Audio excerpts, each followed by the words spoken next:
Benedict Arnold, we talk about him being a traitor. He was an amazing general. From his siege of Quebec, 1775, 1776, to his bravery, he ran out of money and he sold his country out. He burned Richmond to the ground on January 5th, 1781. And on September 6, 1781, he burned New London to the ground. A tremendous blaze. Took out 3/4 of the city. And the death of Colonel William Ledyard, who was outgunned, outmanned, and put up a valiant fight in New London Harbor. But in New London, Arnold's name is still invoked whenever the city's under siege. After the hurricane in 1938, in which there was a major fire in New London, newspaper headlines read the worst destruction since Arnold's raid. So when urban renewal in the 1960s and 70s leveled block after block in New London, Arnold was jokingly called the godfather of New London urban life. Just a brief mention in 1783, the Lockheed Haze. It was Ben Franklin, another dark day, unusually cold temperatures, bad growing seasons, weather was very cold, damp, irregular, cloudy day after day after day, and it was Franklin who attributed it to a volcano going off in Iceland. And in fact, some amazing destruction it did to crops throughout Asia and Western Europe. In fact, I do another lecture on the year without a summer. That sound familiar? 1816, which was caused 3 reasons. Number 1, the volcano of Tambora erupted in a massive eruption in 1815. Number 2, we were just coming out of a low sunspot cycle, which we're on right now. We're waiting for sunspot cycle 24 to begin. And number 3, the position of the sun within our solar system. The Earth was farther away from the sun than it was at any time in 100 years. So that's what caused the year without a summer. And in fact, I think that if I look at where we are right now with our climate, and I look at the year without a summer, it's uncanny. They were also in a dormant sunspot period, and also they were going through some very, very cold weather. The great hysteria fires of New York in 1741. Basically, March 18, 1741, fire whipped by a strong wind sweeps through Fort George and the Battery. Well, it started at the roof of His Majesty's house, the residence of Lieutenant Governor George Clark, and he was head of the colonial administration. Well, everything went out within the walls of the fort. It went into ashes, and 20% of New York's 10,000 residents were slaves. So doing the math, you're talking 2,000 slaves out of 10,000 people. And that there was a fear of a slave uprising and reprisal because groups of 3 were prohibited from gathering. Anyways, the slaves were falsely accused of setting the fire in New York in 1741, and with no evidence whatsoever. And it was only 50 years after Salem witch trials that there was an actual witch hunt in New York due to that. But many wrongly accused slaves were executed for a fire they did not start. New Orleans had 2 great fires in 1788 and 1794. The one in 1788 was devastating on Good Friday. 856 of 1,100 structures in New Orleans gone. And then just as they started to rebuild 6 years later, 212 buildings were reduced to ashes. It's amazing that city still stands.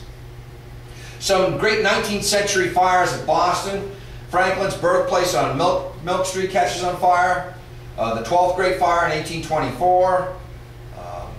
Old State House goes up in 1832. The famous Ursuline Convent Fire, where an anti-Catholic drunken mob, approximately 3,000 men, set a convent on fire full of nuns, and they watched it burn to the ground and prohibited the firefighters from putting it out. Blackstone Street, 40 buildings in 1835. Haverhill, Traverse, and Beverly Streets in 1847. Battery Wharf went up in 1855. Federal Street in 1858. The walls collapsed, killing firefighters by the name of Cutting and Tuttle. 1861, the Great East Boston Fire destroyed $150,000. That's $1861 worth of property. Thanksgiving Day, November 28, 1889. 62 steam engines and 107 streams were put on the fire.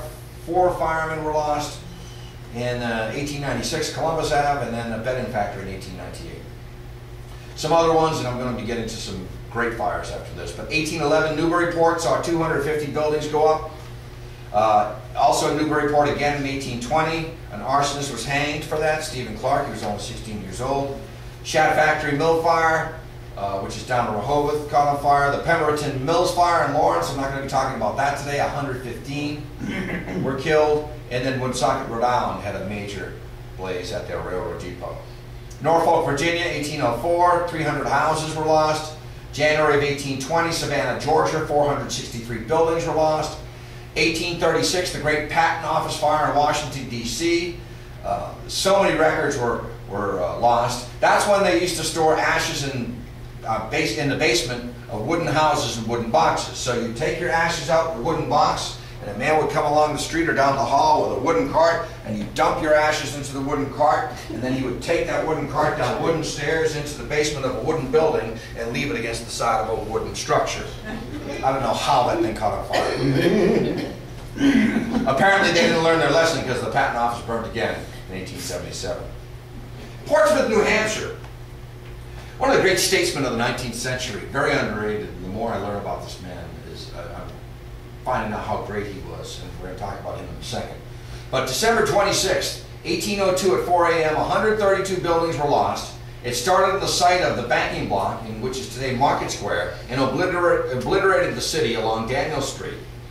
On Wednesday morning, Portsmouth has a terrible history of fires around Christmas. Wednesday morning, December 24th, 1806, the second great downtown fire moved in from Bow Street, up Market Street, and back towards the barely recovered square. St. John's Church and 13 buildings were destroyed. Then, Wednesday, December 22nd, 1813, the largest great fire ever occurred in Portsmouth. 300 buildings in the business district were burnt down. In fact, the entire business district was burnt down. And a promising young New Hampshire attorney named Daniel Webster lost his Portsmouth house to the fire in 1813 and decides to relocate to nearby Massachusetts in Marshfield.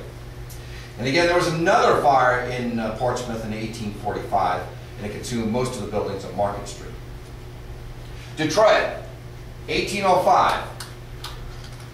Well, each home was required to have a bucket, a ladder, and a barrel of water, as we mentioned. This began in the morning in a stable at the west end of St. Anne Street. The men formed a bucket brigade from the Detroit River to the stable, but it spread to building to building to building. By afternoon, the entire city was ablaze. The flames were so fierce that people had to escape into the river in boats and canoes and watch the city burn to the ground. Father Gabriel Richard sailed up and down the river all day and all night, calling on farmers to provide homes for the villagers. It burned the city of Detroit to the ground, it's actually the village of Detroit to the ground, in 6 hours, except for the fort, which was spared because of its parade ground. No casualties. And it was blamed, here's the little anecdote, blamed on the Nain Rouge, or the Red Dwarf, or the Red Gnome. Supposedly this creature has blazing red eyes and furs, and was originally seen by the city's founder, Cadillac, and he's always attributed to every malady that ever happens in Detroit. The Richmond Theatre fire, December 26, 1811. The Father or Family Feuds, which is the name of the piece, called Pantomime, and the Bleeding Nun. So there were 3 pieces being put up that day. Well, the second act curtain goes up, and sparks of fire fell on the back part of the stage. A stage boy had tipped over an oil-filled chandelier as he hoisted it to the rafters, and it caught the scenery on fire. Stage manager Robertson said the house was on fire, and he helped people from boxes onto the stage.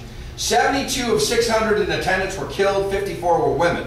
Governor George Smith was also lost. Lovers were lost. Lieutenant James Gibbon of the United States Navy and Sally Conyers engaged. Gibbon had an omen dream, so he left the play early to take some air. And when fire screamed, Sally refused to leave until she found James. He came running in from the outside, and their charred bodies were found embraced.